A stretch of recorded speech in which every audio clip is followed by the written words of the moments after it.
ke, as always, much obliged. Okay. So what if you have answered or you have the answer, but it is somewhere in your notes or in your paper and you need sometimes to find the answer. Let's say you ada macam-macam kertas ni kat atas meja you. You ada jawapan tu, you tahu jawapan tu. But somewhere, you lupa case tu, you lupa authority tu. Alright? So you tak boleh nak jawab dengan spontan. So you may, alright, do so, you kena honest dengan judge and politely ask the court or ask the judge for clarification or to repeat okay. Ini salah ni. Alright, I dah betulkan yang lagi satu tu. Alright. What if you have the answer but you need to find the answer. Alright. Oh ni apa tu explanation ni salah. Alright. So let's say you nak cari jawapan tu dalam kertas tu. Alright. So you bagi tahu court, may I be given a moment, Your Excellency, or may I be given a moment, Ya Ahmad Arif, to construct my answer. Minta masa untuk you cari jawapan tu. Right? Then bila judge bagi you masa untuk cari jawapan tu, bila dia kata yes, always say much obliged. And then bila you cari jawapan tu pula, you jangan pula menggelabah. Mana ni? Mana kertas tu? Mana ni? Yang tak habis tadi apa kertas you? Jangan buat benda tu. Alright, itu decorum you teruk. Alright, angkat cari dengan polite, dengan berhemah. Alright, be relax je, cool je macam okay, cari. Slow, relax. Okay? And bila you cari jawapan tu pula, janganlah 2-3 minit, 5 minit nak cari jawapan tu. No. Paling lama pun 30 saat. 10 saat pun dah lama. Alright? 5 to 10 seconds saja. Do not exceed that long. Right? Kalau you cari apa tu tak jumpa lama tu, just give up je. Cakap tak ada jawapan. Be honest. Just bagi tahu yang I cannot assist the court. Okay? So other useful words or terms, right? Whenever you are submitting, right?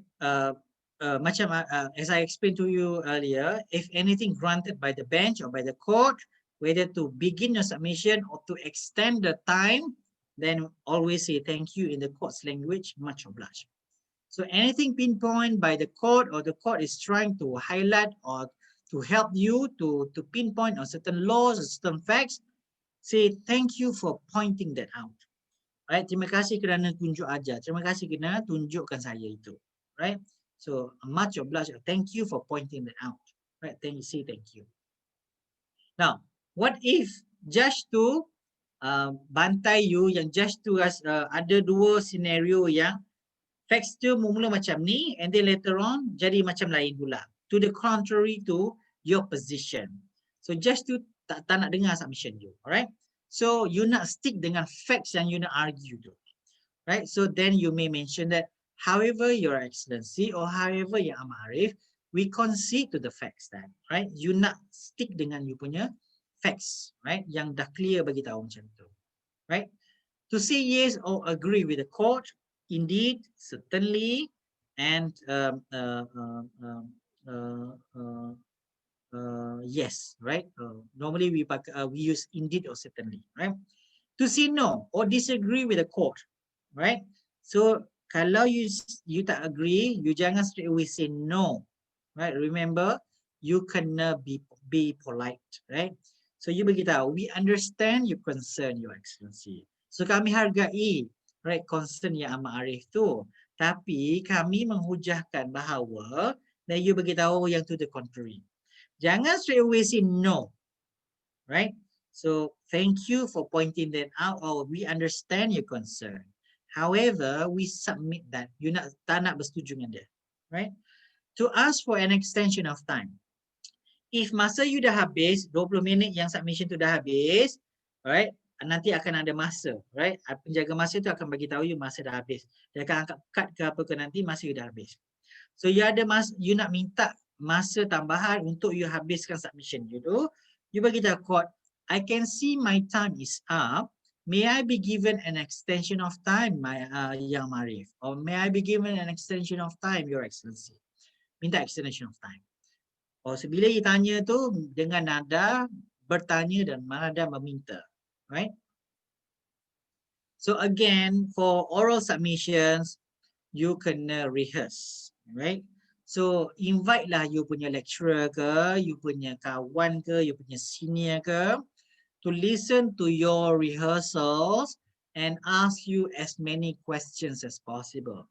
And take note all these questions, and you will know your weaknesses in facts and in law masa rehearsal tu. Kalau you tak boleh jawab, okay, you tahu. Part ni you tak tahu. Part ni you tak boleh jawab. Right? And then you boleh prepare more after that. So the court will also know that you will be prepared with the questions or not, right? By asking you the same questions, right?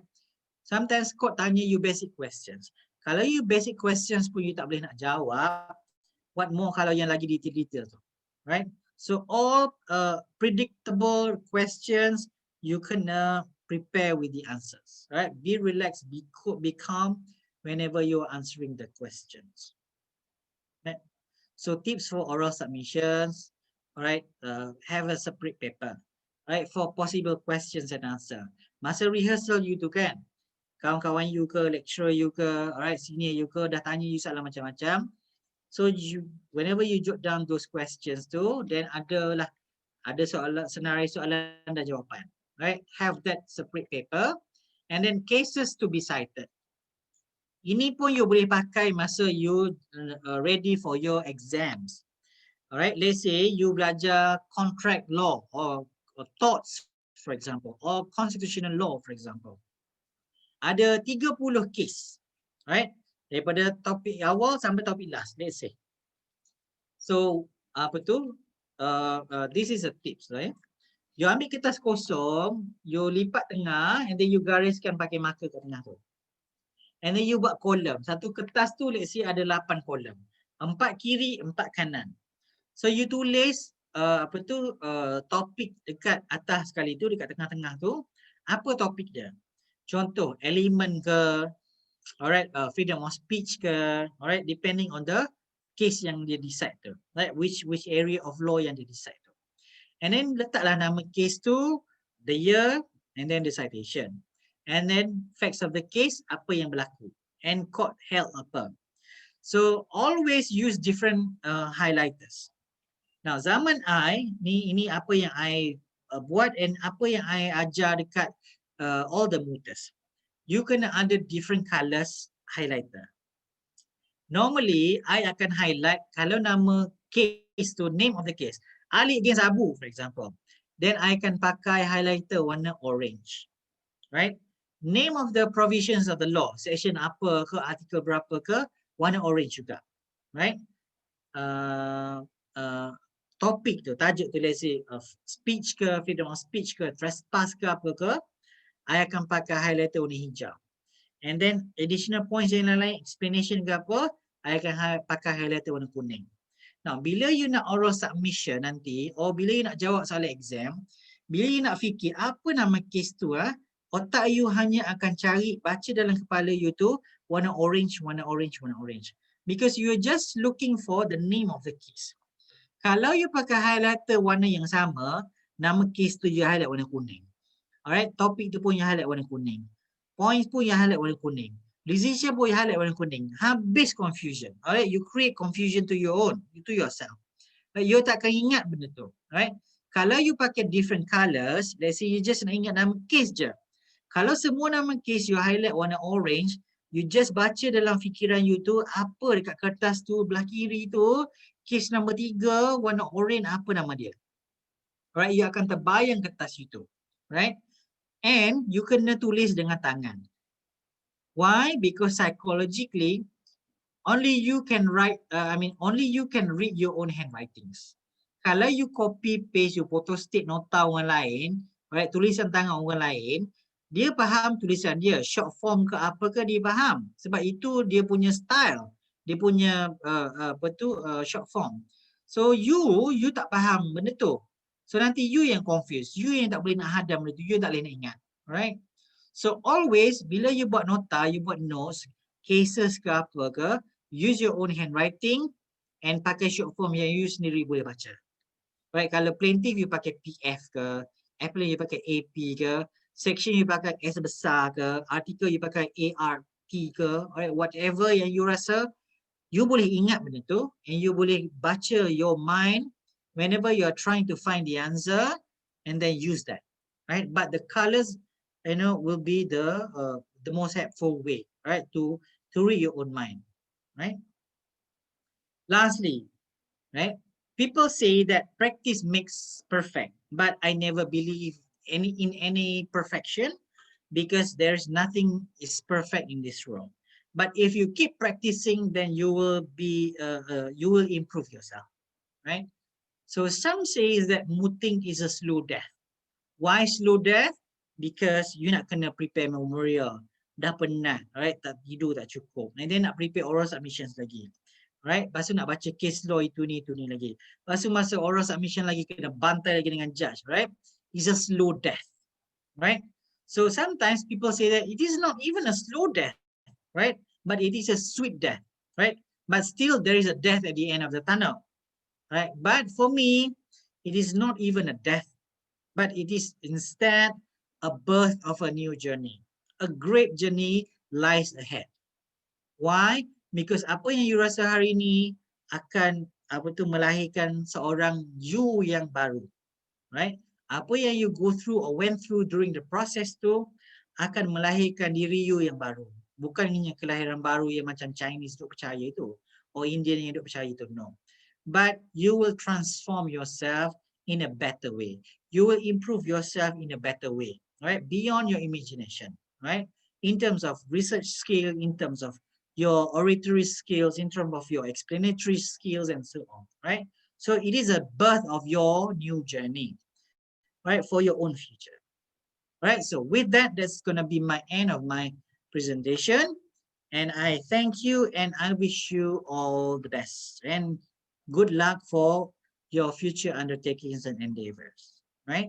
And please, join any competitions that lies ahead, so that you could, improve yourself in the future, right? Thank you so much. Any question?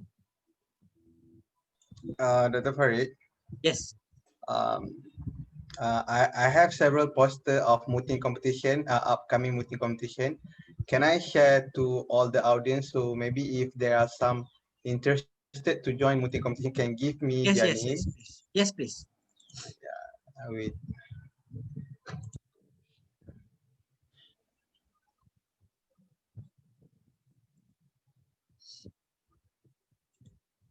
Right, while waiting for Hakim to share the posters, so if you have any questions, please, prepare the questions, and you may ask me thereafter.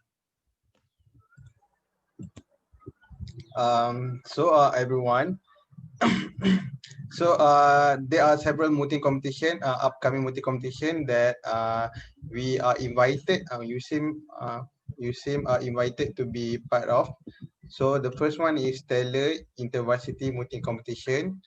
So how the competition will be conducted? It is 2 person per team. It is expected to be conducted on 13 and 14 March. However, the registration costs around 100 ringgit. And then the registration open on 21st December 2020. I still don't get the answer when they will close the registration. As for now, I assume that they still open the registration. And then the competition are expected to be conducted on 13 and 14 March 2021, Saturday and Sunday. Okay, this is Taylor Intervarsity Mooting Competition. And the second one is Novice Moot Cup. This one is for baby mooters, for someone who are interested to join mooting competition but still didn't have skills, or maybe first time, like the same like IMCC for the baby mooters. So the entry fee is around RM50 ringgit. And then if I'm not mistaken, they are planning to do this mooting competition physically on June, 19 June 2021. And then the last one is from UUM, International Commercial Arbitration Moot Championship 2021. So this is an arbitration competition. It seem the method seem like how Dr. Farid explained to us about the NAMCO novice arbitration competition. So it is kind of heavy because it is concerned about commercial arbitration. But no worries, we have several experts in our law school. We have several lecturers who involved in commercial arbitration. Then the final one is for IMCC. It is expected to be conducted on 5th or uh, May or June this year, and we still we still didn't open the registration yet, but we will let all of you know for upcoming days. Okay, I think that's all from me. If you guys interested to join the competition, you guys can give your you guys can WhatsApp me or contact me at 019 414 1745. 019 414 1745. So that's all from me. Thank you. Ladies and gentlemen, a massive thank you to our distinguished speaker for the great talk. It is very helpful indeed, which helps us not only to improve our knowledge and but our advocacy skills in relating to the meeting as well.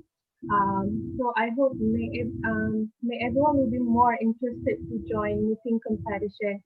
As so far has said earlier, it may be nerve-wracking, but it's a lot of fun if we look in the positive way, which it will be very beneficial for us in the future.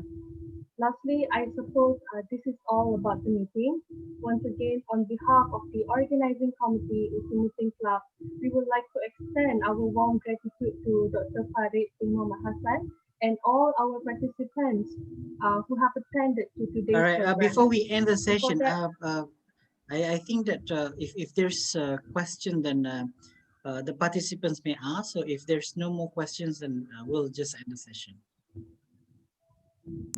Doctor, Yes. can we say that in a way, mood and debate does have many similarities, but one of the biggest difference is demeanor and decorum, like the provocation. Now, in terms of time consuming debating, you will get the topics beforehand, right? Let's say you kalau you involved in bahasa Melayu or Arabic or English, you will get the topic or at least the areas of topics that you will be debating beforehand. So you dah boleh buat research itu ni. Another thing about debate is that yang akan tanya you soalan ialah your opponent, right? So you will only be answerable to your opponents, right? And kalau opponents you tanya soalan pun, you tak benarkan soalan tu, you suruh dia duduk, right? So your opponent bangun, you cakap, sit down, right? Let's say your opponent, if in English, dia minta POI, dan you tak nak bagi dia tanya soalan, just sit down. You tak bagi dia tanya, right? Itu dalam debate. But in mooting, judges yang tanya you soalan, right? And like it or not, you have to answer the questions, right? So you have to remember ada 3 judges or 5 judges yang akan tanya you macam-macam. So debate you ada 7 minit untuk submit, untuk argue. But for moot, you ada 20 minit, right? 3 times longer than debating, right? And then beban dia lagi banyak because you nak kena tahu cases, provisions, and then Q&A, and then facts of the case, alright, and then the nerve at that time, right? Tak cukup tidur whatsoever, right? So benda ni yang akan menekan you masa hari oral submissions, right? So kalau dalam debate, you ada geng-geng lain yang boleh support you, right? So yang akan boleh top up untuk you. Let's say you tak sempat nak habis submit, you tak sempat nak habis argue, and then the next speaker boleh tolong sampaikan you punya point, you punya hujah, right? So kalau you tak benarkan POI, alright, potong markah you sikit je, right? So these are all depending on you punya performance. But yes, it's true that mooting depends highly on your decorum and demeanor as compared to the debating, right? As compared to debating, because debating, kalau you masuk bahasa English debate, you bangun pegang coffee, cup of coffee macam ni pun tak apa, right? Lepas tu you nak cekap pinggang macam ni ke, lepas tu you nak pinpoint dekat opener you macam ni pun tak apa. You nak peli-peli dia pun tak apa. But not in mooting. Semua tu tangan you, pertuturan you semua kena ikat. Right? So you kena tahan. Right? You geram macam mana sekalipun, you sakit hati ke, you pening ke apa ke, semua tu you kena control within the proper decorum and demeanor. Right? So, have I addressed your concern? Yes, thank you, Doctor. Alright. Okay. Anything else?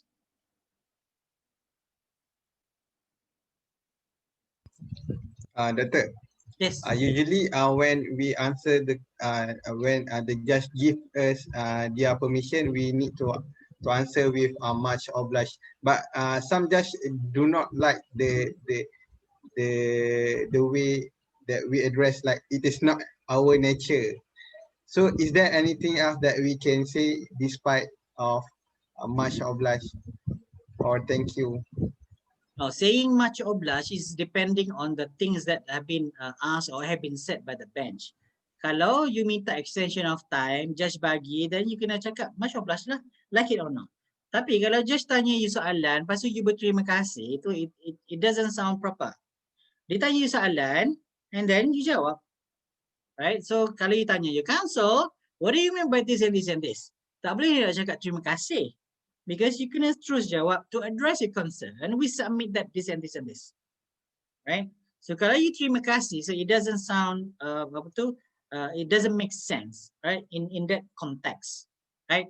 So that is why you have to listen to the questions very carefully. Dia nak apa? Right?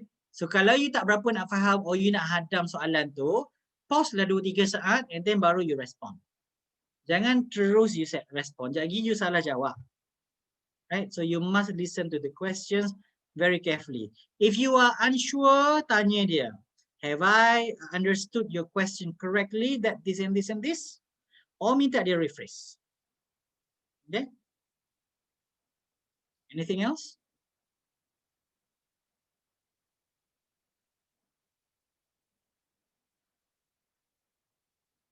Now, I would like to encourage all of you to participate in at least IMCC, right? Because this is the only time for you to, improve yourself.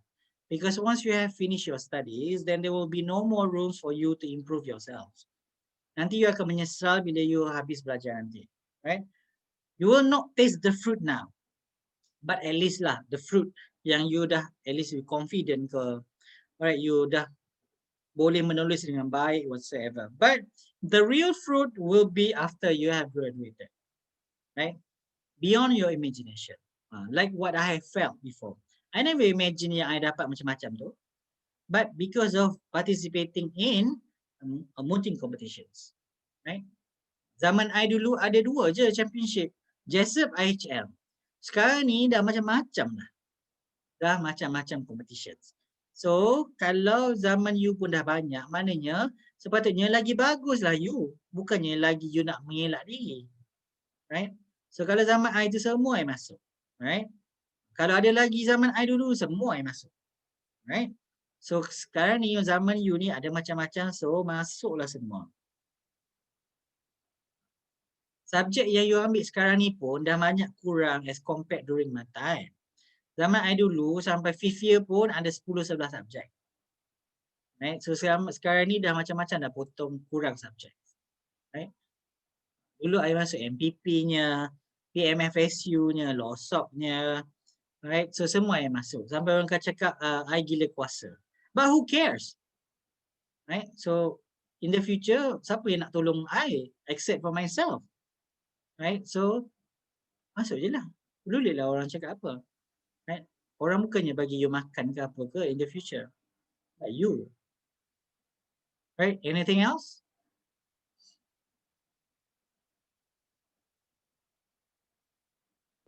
Ada? Tak larat dah? Dah lah tu doktor. Dah penat dah ni. Pukul 5 suku dah. Nak semayang asar ni. Alright. If there is no more question, then I give it back to the Madam Speaker. Or Madam Chair.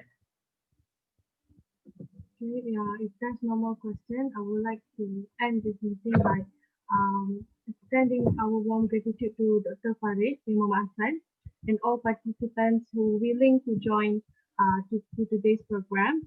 Before that, I would like to convey my deepest apology if there's any mistakes throughout my duty as MC today.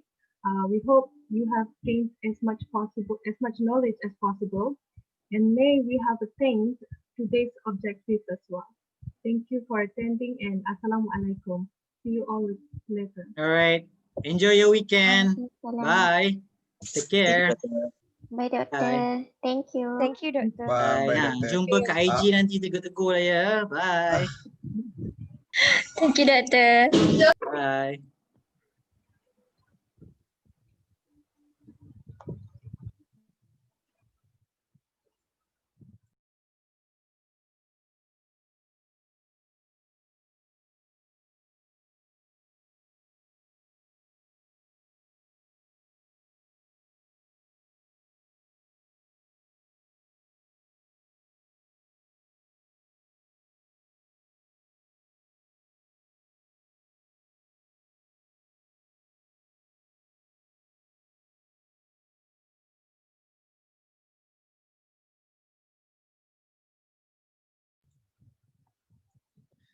Daniel dengan Husna sekarang sibuk ke?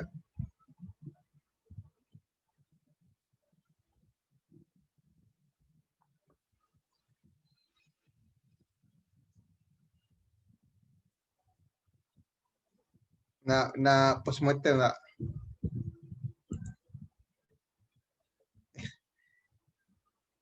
Tak dengar Husna.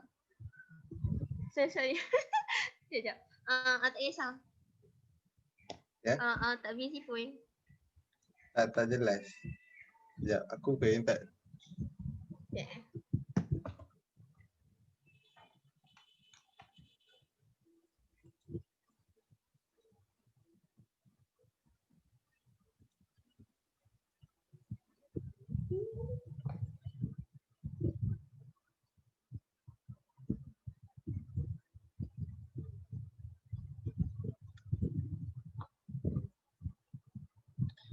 Kita postmortem kejap boleh?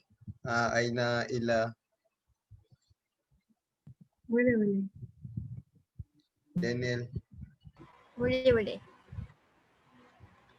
Okay, so tak apa, kita proceed je lah postmortem. So Alhamdulillah kita dah berjaya habiskan today's session. Rasanya last program untuk this semester, sebab lepas ni kita dah tak ada this semester kita dah tak ada program dengan LOSOC. Then so congratulations lah kepada protokol unit and then semua yang hadir tadi.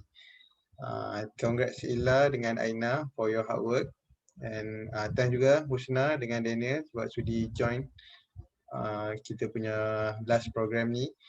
And then for me sepanjang perjalanan program Alhamdulillah berjalan lancar, tak ada cacat celah pun.